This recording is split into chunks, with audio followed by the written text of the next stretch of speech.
Hi, hello. Welcome to another episode of Isaiah's Newsstand. It's your host, Isaiah Edwards. The date is February the 26th, 2025. Hopefully, this episode finds you well, in good spirits, and high hopes. As for me, I'm doing pretty good. We're still sick, but we're carrying on. It was our first day back at work. Overall, it went pretty good. We'll cover some highlights real quick, and then we'll move on to the other stuff. But essentially, I came back, found out that they fixed the fire hose system, so I'm not getting leaked on anymore. So we love that. Clap it up. I also found out that there was a big water system break over the two compactors. So I normally work on the cardboard one. That was the one I was most concerned about because I was getting leaked on, and so that was like number one issue. The other one was fine. It just kind of had it leaks because it's not fully sealed properly. I'm like, whatever, that's fine. I can live with that. That's only every once in a while. But apparently the system on that side completely ruptured and flooded the whole area where I work. But I mean, this happened on Saturday. I guess I got it cleaned out over the weekend. Everything's fixed and sorted. Look, I'm just happy to hear that it's all good and I'm not getting dripped on. I don't need this Midwestern water torture. No, thank you. And it was my coworker who, kind of updated me on all that. And then he proceeds to give me some more personal lore, which I loved. He proceeds to tell me, hey, I found out some personal history about my family. And I was like, and I cut him off. I'm like, is this where you tell me you're part Cherokee or something? Because if you're wondering, yes, he is. Pretty much everyone in the when there's no pretty much everyone in maintenance is. They're the condiment level. So he proceeds to tell me, he's like, yeah, my great ancestor, grandfather, person, whatever, was in the Revolutionary War. And I was like, oh, okay, cool, I guess. That's fun. All right. And then proceeds to tell me that he's like, yeah, and he owned a slave woman. And I was like, bro, here we go. And he's trying to play it down, but it's like, brother, why are you telling a black man this? Why did you think I would get a kick out of this? I feel like this was some office level shit, and it's Ed Helms' character talking to fucking Stanley. What is happening here? But okay, continue. And he's like, yeah, they had a kid together. I'm like, yeah, no surprise. She got the whole fucking Washington treatment. Did he get her a whole house to live in? What are we talking about here, bro? Cool, I guess. Cool story, bro. He was really excited about it. So then we kind of get cut off. Another person comes through and we're all talking. And he gets back to it. And I'm like, hey, man, you never said the ancestry. What's the details there? And he goes, oh, it's German. It's yada, yada, yada. It's blah, blah, blah. And I'm like, Cherokee? He's like, yeah. And I'm like, fucking I knew it. I fucking knew it. There's always that. It's always some 1/16th Cherokee bullshit so that you can feel that you're victimized. All right, dog. Yeah, you're really in the struggle with us. Cool, man. Hey, so yeah, that was a fun start to my day. Honestly, this shit, I should or could get maybe more upset or mad, but I have my lines, and I think more times than not, a guy like that knows where they are, and I'll just let him have this one or whatever. It is what it is. But overall, though, it was a good day. My appetite, everything is still off. So I didn't even drink any energy drinks today. I just been drinking Gatorade. I had some Sun Chips. I skipped the Wednesday snack, which was, I kind of hate that this little phase that we're in, where it's you get one big treat now, and all the other treats are going to be popcorn, which is fine, or they do a bread tray thing. So it's an assortment of cookies, muffins, bread, and I imagine I could probably schmooze and do a double dip. But I don't even really want that. It just feels like crumbs, and I don't feel like eating fucking crumbs. It's just not satisfying of a treat for me. Where it's hey, remember when we could just unionize or something? I feel like this is supposed to assuage us from that. No, it's supposed to be the big opiate, and it's this isn't big enough. It's not enough. And also, once again, I'm just not I don't have the appetite for it. I don't have the taste, so I just skipped it. Yeah, so we had Sun Chips. I will say I couldn't get the taste of Gatorade out of my mouth because all the mucus is still lingering. So I literally got shitty Dole apple juice and some the the Black Forest gummies that I was telling you all about in a previous episode. Still hit. They're still good. But yeah, overall today was good. I went to the gym. Gym went well. I feel like I'm still pushing weight, and that feels good, like in different ways, like in terms of just the bench press, the full leg press, whatever the fuck you're gonna call it. I even hit the squat machine. I don't know. I've been at it. I feel good. Also, I want to do a weigh and report because I'm definitely not gonna stay this small. Hey, sometimes the sick cut is the real cut. No, we are clocking in at 213. Let's go. We're so small. No, not really. I'm still fat as fuck. We still got titties, still got a big belly. I still hate the way I look. I still look like a blobby chocolate ice cream. But that being said, to think about when I started, because this is coming up on the 6-month mark. This is crazy. Like it really is crazy. Like I know a lot of people tell you to do it different. Like focus on how much you change, take a lot of pictures, da da da. I still think that's probably the best way for most people. But I've come to realize that like there's a certain kind of proof in pudding when I see the number change. And like I see that number consistently stay at a certain place. Like, or go down. So that has been something that ever since I got the scale, around the time I got into the gym, that's what I've been able to like really lean on. So, fully recap, we said we were at like 263. I think when I last made my big, thing on like Facebook or whatever, I was like right around 245. I just like gotten past that. So to get to a number like 213 is wild to me. It's just, once again, the body dysmorphia and all that shit kind of catches back up, and you're just like, God damn, but I still don't look the way I want to look. And I see all these other people online, and obviously this is like the fucked up mind trap that is the internet, that is, society today, whatever. And you're just like, why don't I look like them? Like, some of these motherfuckers weigh more than me now. And like, they look amazing. They look like a superhero. Why don't I look like that? And it's like, baby boy, it's just going to take time. And then also a lot of times, they're on roids. They're on the juice. Not everyone, obviously. There's tons of people who are natty and look amazing. But a lot of the people that I look up to, that I kind of use as motivation, are definitely on the sauce. And I've also realized, too, that I don't have a problem with that. And what I mean by that is I've never had a problem with that, just because, like I said this before, on previous stories that we've covered, when it comes to like steroids use and stuff like that, like I'm not saying I'm an advocate or anything like that, but I'm saying like you get it, right? Like you get wanting to have this kind of edge. And when it comes to like you take the sports out of it and you're just doing this shit for like your own personal gain, like why not? Like, and it's like, well, this takes years off your life and da da da da, it's bad, da da da da. Well, you don't care about that if you want to see the body that you want to see. If you want to look like fucking Hercules, then you're going to fucking do whatever. At least some people will. I've also realized, though, that you do have to actually take into account the downsides. And I think, when I think about that personally, it's a no from me. Like, I already have a bad temperament. I wouldn't want to make that worse. I'm already doing things in my life that are like just completely like just shredding my life, away. And I know that. Hey, live fast, die young. But I don't want to die that young, okay? I don't want to shave even more off just so I could potentially look like a Black Adonis or something. Like, once again, I'm more or less okay with how I look. I can let it rock. But I do see how the pipeline is so tempting, because you've just been putting in all this work, and then someone tells you, hey, man, if you were just on this, you could do even more work and get even more of a payout for it. And it's like, are you serious? Yeah, you just have to take it. And it's like, and then I found out you don't even have to do a fucking shot. You can do pills. Look, I went down a little bit of a well. But that being said, it's been informative. I've learned a lot. And that's just my own personal journey. I really am happy that I have something to show for it.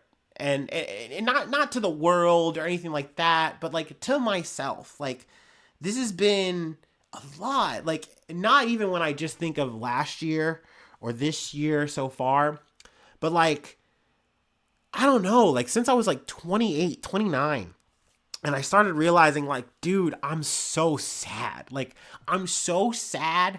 I would do anything to feel a little bit better about myself. And I would hear people say, hey man, working out does kind of help. Like, it does kind of release some endorphins. It does kind of like give you a feel good energy when you do a thing and you complete it and you keep it up. Like, there is something to that. And when I actually touched on that thing, just doing home workouts and stuff, I was like, damn, this is doing something. I want to continue to do this. And I've been on that track ever since. And it finally led me to the gym last year. And it feels like it just turbocharged everything. So that's why I have this nature of just being like so tenacious about it. Like I'm obsessed about it. Like I'm watching gym TikToks and reels and shorts and, learning all this stuff and watching all this stuff. And, it really has changed me, but I feel like overall in a positive way. At least I think. I don't know. Maybe some of my friends are like, nah, man, you're crashing out more. You're weirder. I don't know, whatever. We don't see you as much, but actually that's not true. I think my real friends see me the same amount. But yeah, it's definitely been a journey. I know I'm kind of blogging a little bit longer here, but why not? I'm in a better mood too. So let me go off. Let me cook. Speaking of cooking, actually, let's go ahead and go to the food corner. We tried something new last night. I had Manhattan clam chowder. Now, I've had clam chowder before. Usually it's like the creamy base, which thinking about it now, I still prefer the OG clam chowder. But the Manhattan clam chowder, it does have it has its own flavor profile. I feel like you can definitely taste the clams better in the Manhattan clam chowder, but the texture is more noticeable. And you're like, like this hot liquid and this clam, how's this going? And it's like, it's good. It tastes good. So I'm happy with it. I would eat it again. But I would say that's my only ding on it. But definitely I slurped it up. It was yummy, yummy, yummy. But yeah, that's definitely part of the reason though why this week has been so good to me weight loss wise, because I've just had soup. Like I've had soup, no bread. Bread is really the fucking mind killer, dude. I hate it. I love bread so much. I just want to eat bread every day.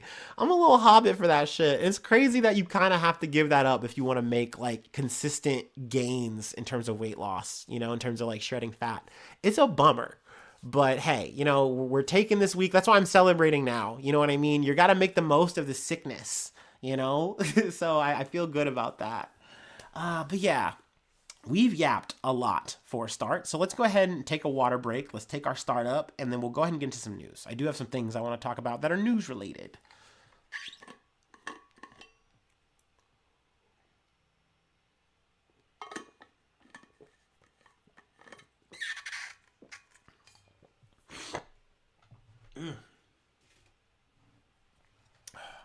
Oh, I also wanted to add, fuck Minute Maid and fuck Dole. What terrible brands for beverages. I hate it. I'm sitting next to some Dole apple juice right now.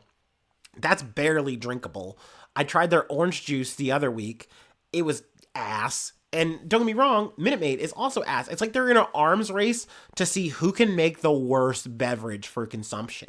I just hate it. Like it really feels like the only like stock option that I know of is Tropicana, which is okay, it's fine. And then the Simply brand, like the Simply orange juice, the Simply lemonade, those I fuck with heavy. I like those a good amount. It feels like you're actually tasting the fruit. I'm not saying it's like perfect or whatever, but it's fine. It's good. But I feel like it's just so hard to like, in a toss up like kind of thing, unless you're going to like a big chain or something, to find a good juice. It's a real fucking bummer. I love living in food deserts. Anyway, let's get into it. Can't stop yapping.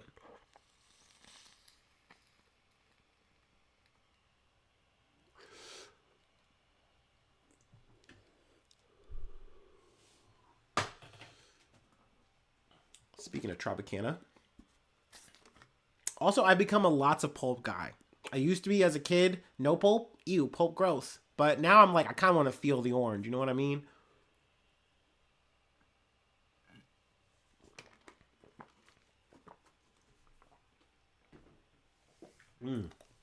Chunky. Okay. Excuse me, wow. Okay. From ABC News. House Republicans narrowly pass measure to fund Trump's agenda after last-minute drama. Following chaos and delay, the House on Tuesday passed the Republican budget resolution to start the process to enact President Donald Trump's legislative agenda by a vote of 217 to 215. A big and critical win for Speaker Mike Johnson, who is dealing with an extremely narrow GOP majority. GOP leaders were able to successfully flip Representatives Tim Burchett, Warren Davidson, and Victoria Sparks, 3 of 4 holdouts.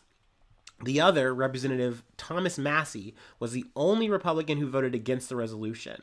Republicans could afford to lose only 1 vote.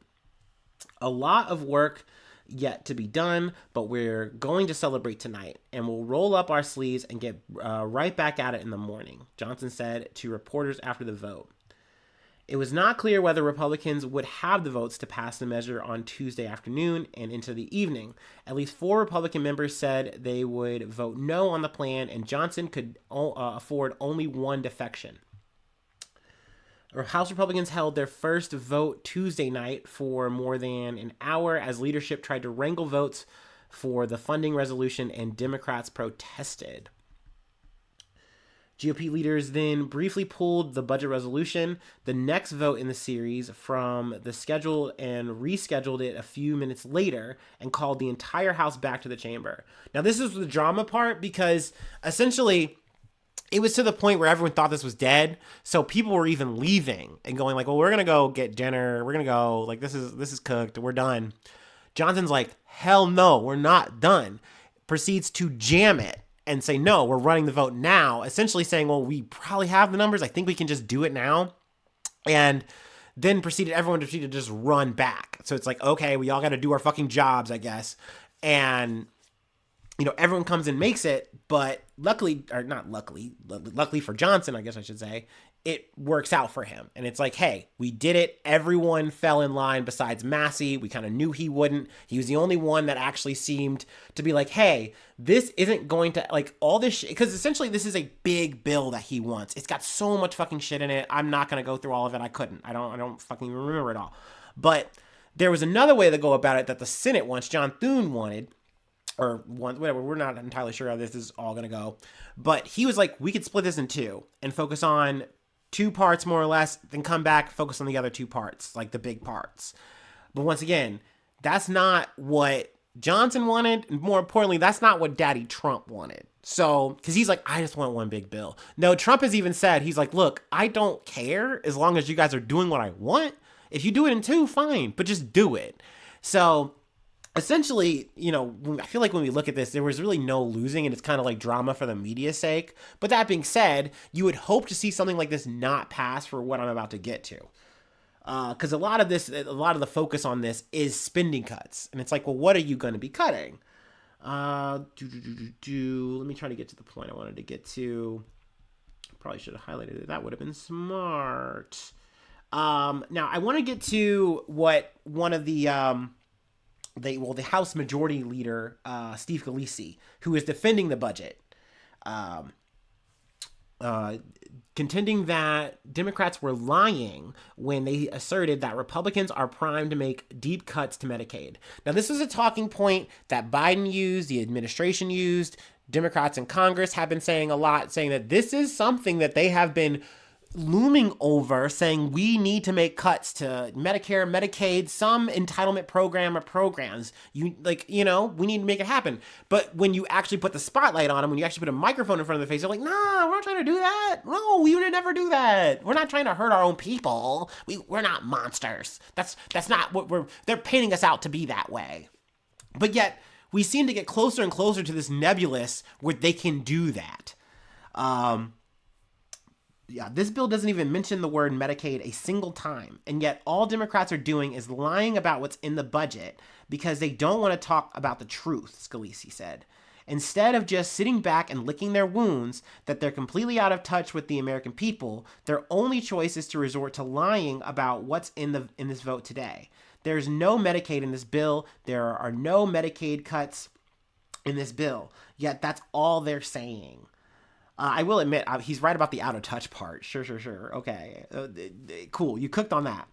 While the blueprint itself does not mention Medicaid directly, it sets a goal of at least $2 trillion in cuts to mandatory funding, federal spending, which includes funding for entitlement programs like Social Security and Medicare. They've adamantly said, we're not cutting Social Security, we're not cutting Medicare. Sure, I believe ya, but they've kind of been like, well, maybe we can make some changes though to Medicaid. Make sure that it's going to the right people. You know what that means. AKA, they feel like the people who are actually deserving of it in their eyes or whatever. You need to be working. You need to be doing X or Y thing. But it's like, dude, you're clipping people. You are taking literal services from their hands, being like, nah, you're just not worthy on that. Sorry, get it how you live. Maybe you should just pull yourself up by your bootstraps. That is essentially the scenario that we are careening towards. And they're like, yeah, we did it. Like, it's draconian. It's fucked up. But this is the beginning. They have the runway to do it. Now, this all remains to be seen. It has to go to the Senate. And like I said, there's a chance that Thune might push to be like, hey, no, we have to do this in separate things. Like, you're trying to do border stuff. You're trying to do budget stuff. Like, there's just so much going on. We need to, like, get some separation here. But we'll see. That all, is going to be down the pipe. But I definitely wanted to talk about this after I heard that it was all going down last night. But yeah, let's move on. More Trump admin shit, more, government politics shit. We gotta be in the Trumpverse sometimes. From NBC News, Tulsi Gabbard fires more than 100 intelligence officers over messages in a chat tool. Director of National Intelligence, Tulsi Gabbard, has fired more than 100 intelligence officers from 15 agencies for using a government chat platform, for discussions that included topics like polyamory, gender transition surgery, and politics. I put out a directive today that they will all be terminated and their security clearances will be revoked, Gabbard told Fox News on Tuesday. The chat tool was overseen by the National Security Agency, according to Gabbard. Each intelligence agency has internal collaboration chat tools, former intelligence officials said.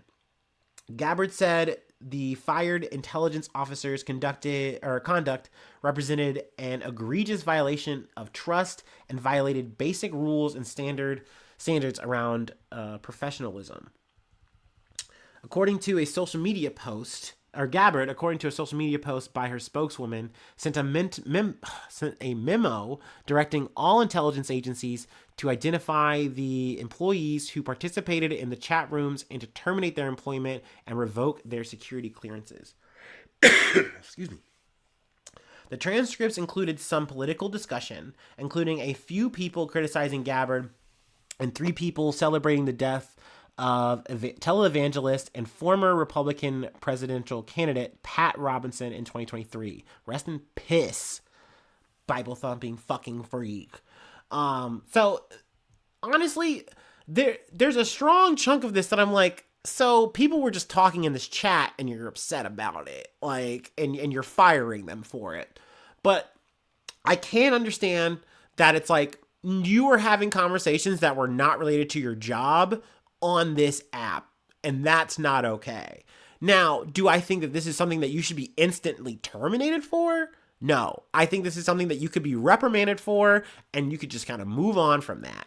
But once again, we are in a situation where heads are supposed to be rolling. You got Elon Musk and the fucking Doge Patrol. They're fucking running around. He's in with like fucking weird shirts and shit, all black, looking like the weirdest fucking nerd.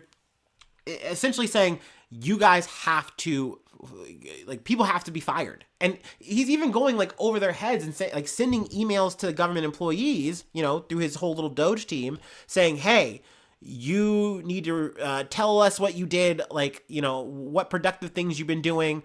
And if you don't, want to work here, then it's time to, send the resignation, hit resignation. If you don't want to tell us what you did, then just quit, like shit like that. And it's getting to the point now where we're finally seeing at least a bit of pushback within the Trump admin. And you have people like Tulsi Gabbard, you have people like Kash Patel saying, hey, Elon Musk is not your boss. Cool, you got that email. Don't answer it. Don't respond to it. I'm sorting that out. And I feel like essentially you have here, at least in Gabbard's sense, she's getting ahead of it here because, she's firing people here. I think she's firing people who are like working remotely or not remotely. I think it's like working on like diversity stuff. I know I'm just kind of being vague here. See if I can find it. Yeah. Separately, Gabbard's office and the CIA have sought to fire dozens of intelligence officers who had temporary assignments working on diversity programs. A federal judge has ordered the intelligence directors to put immediate dismissals on hold while he reviews the actions. So there's a potential silver lining there. I know a lot of things are up in limbo in those things, and I haven't really covered any of them. I'm kind of waiting for things to get concrete in terms of any kind of lawsuits, kind of any kind of holds, and then we'll make coverage then.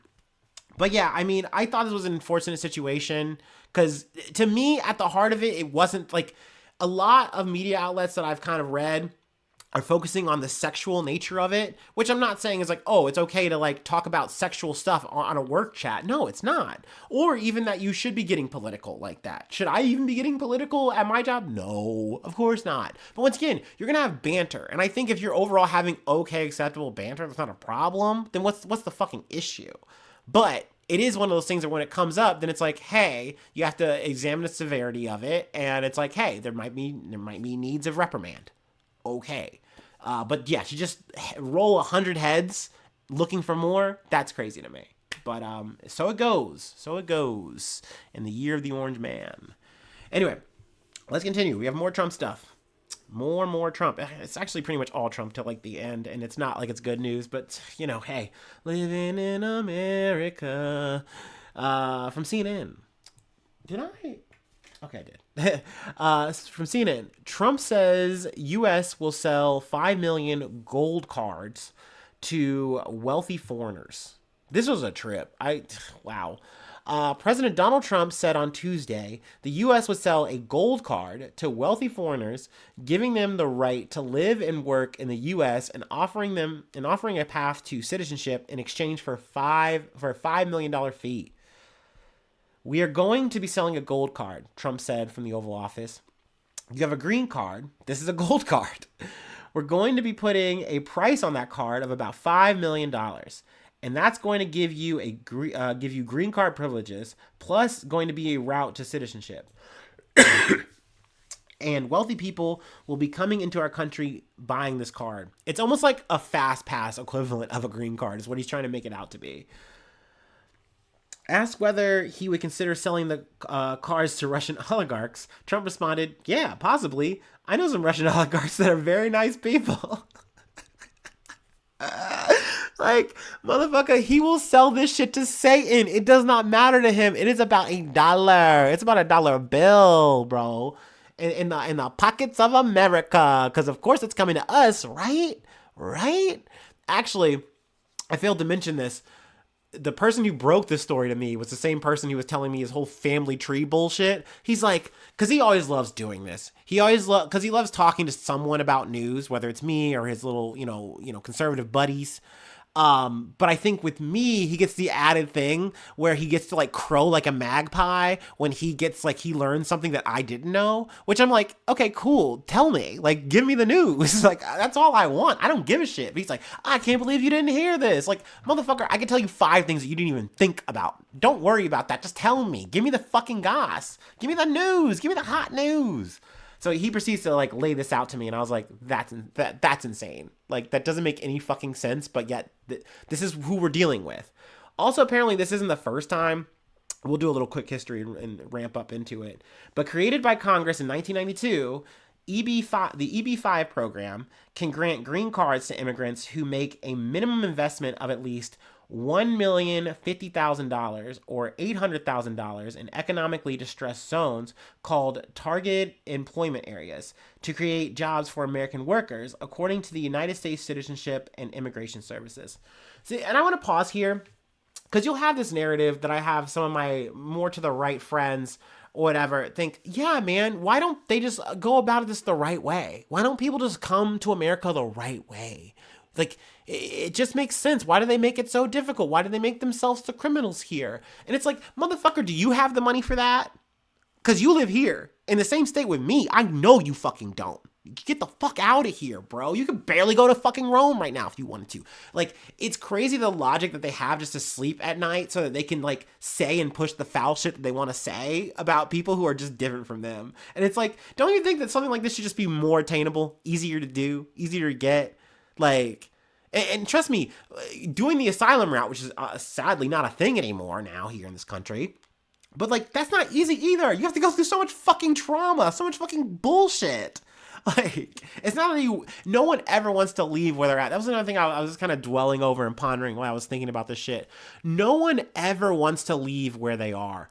I live in a piece of shit, like, apartment, in, like, a town that's okay. It's fine. Like, it's cool. But this is what I know. This is where I'm at. Like, if you were just to uproot me, like, that's not something I'd want to really do. It's something you do because you have to in a lot of people's situations. So to just be like, wow, you're such a villain for coming to our country. It's like, why? Like, it's not like they want to be here in a lot of situations. They come here because they kind of have no other place to go. Like, where they're at is worse than rock bottom. So they're going to come here and try to fight for whatever piece of bread you can get.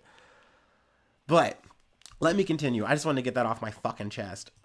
Businesses connected to Trump and his family have also made use of the program to fund major property developments. Oh, goody. The program drew bipartisan criticism from lawmakers in Congress during Trump's first term, with many warning that it had deviated from its goals and was in need of reform.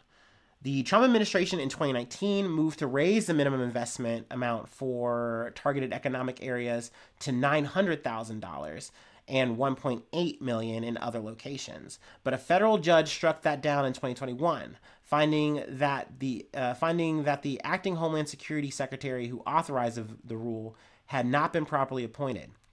The program was last renewed in 2022 during the Biden administration, with the minimum investment requirements being raised to their current levels.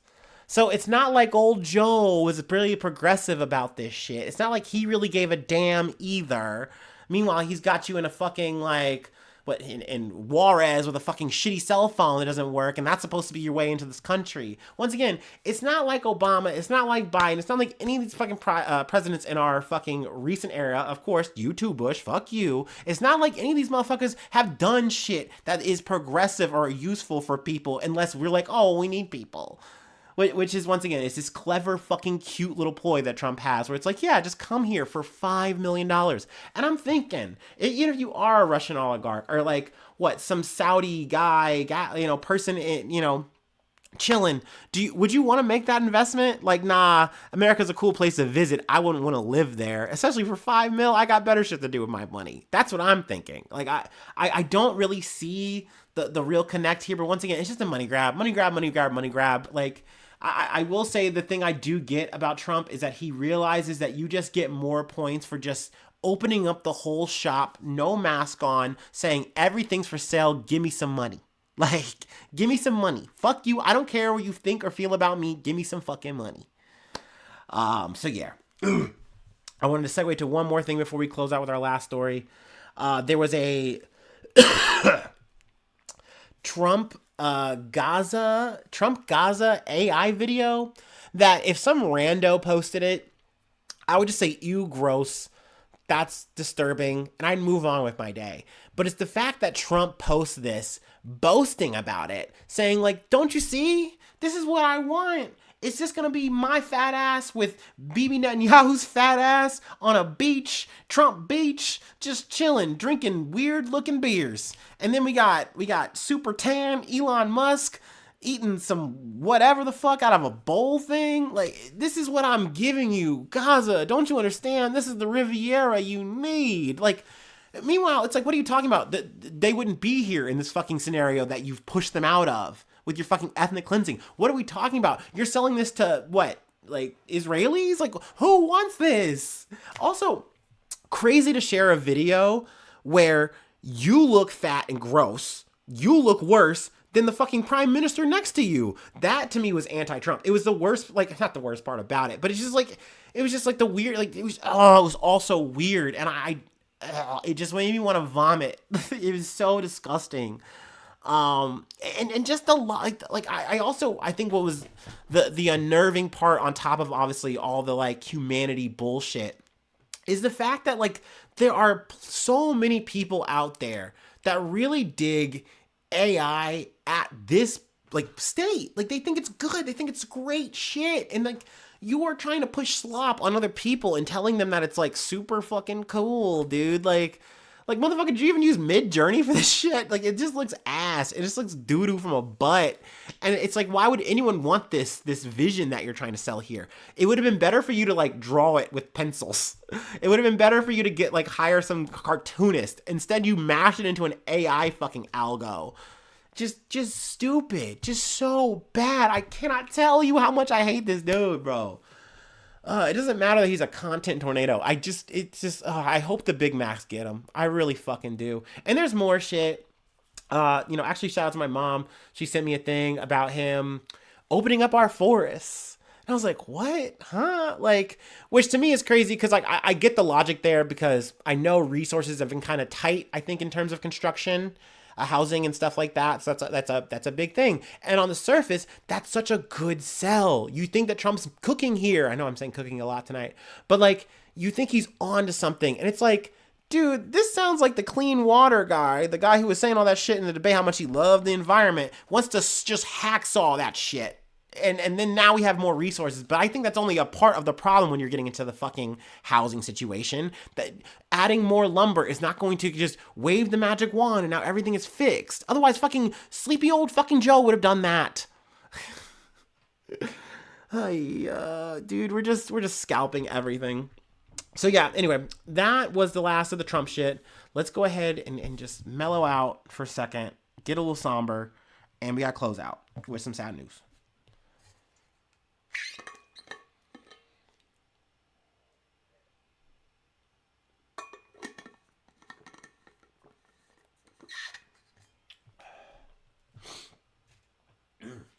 The snot.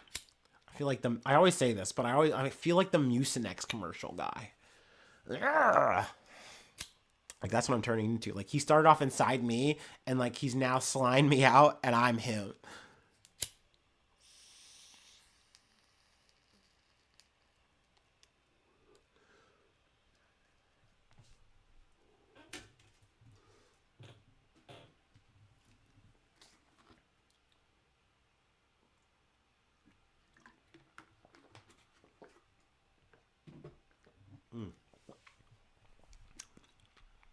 All right.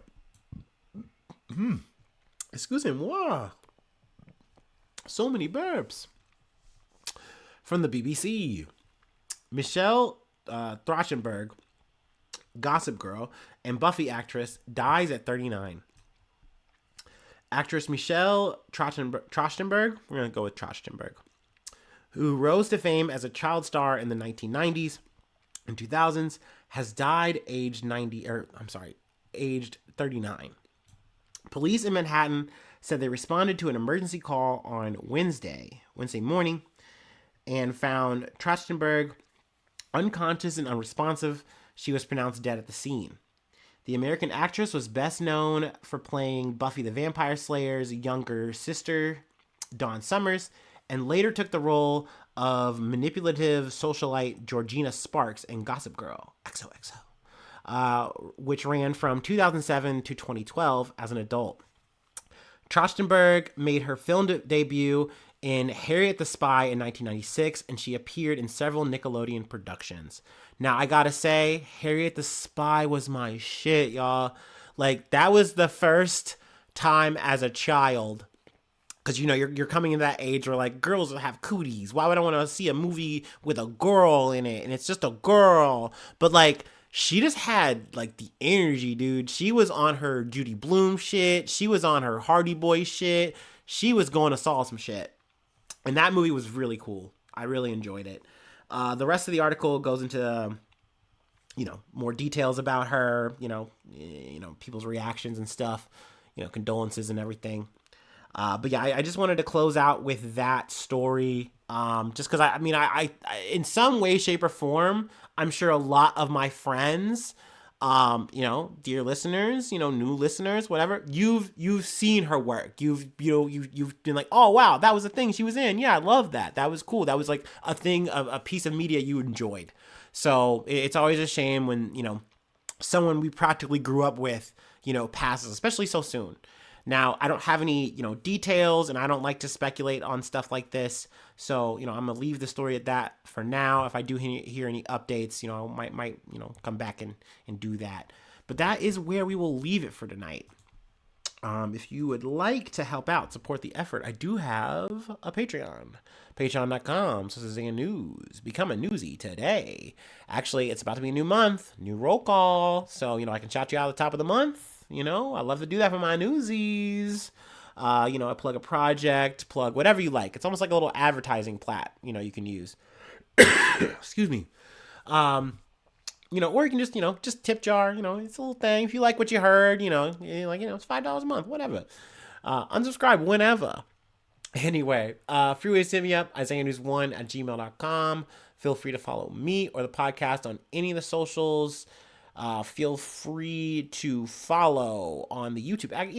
More than feel free. It would just help out the effort. It would help me out a lot for the free if you did. Also following on TikTok is cool. I think that's good for the algo. Good for the little AI bots pushing me up and down the thing.